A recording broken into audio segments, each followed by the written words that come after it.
navire puissant plutôt que rapide et pas longtemps. Le coup de pagaie doit être sûr et efficace, même si l'ambiance, elle, reste détendue et plutôt club de vacances. Sylvain il préchauffe, il a raison, on va pas casser le bourrin comme ça.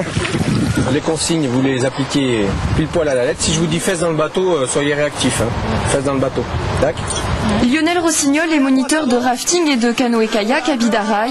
Il y a 12 ans, il a été l'un des premiers à se lancer professionnellement dans cette activité sur la Nive. C'est un terrain de jeu comme n'importe quel autre terrain de jeu, sauf qu'il est naturel et qu'il faut savoir composer avec, et surtout sensibiliser les gens à la vie autour de la rivière. On n'est pas que les seuls utilisateurs, il y a aussi des pêcheurs, il y a aussi des fermes, avec parfois aussi des animaux sur les berges, et on n'est pas là pour faire non plus n'importe quoi. Donc c'est tout l'intérêt d'une activité encadrée.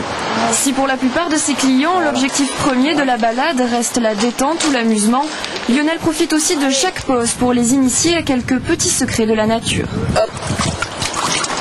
C'est naturel et ça savonne. De quoi faire la toilette du matin quand on est en bivouac au bord de la rivière.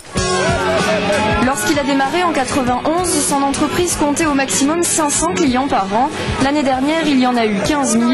Aujourd'hui, sur les bords de la Nive, ils sont 7 à s'être lancés dans le créneau et à se partager la rivière la plus fréquentée du département.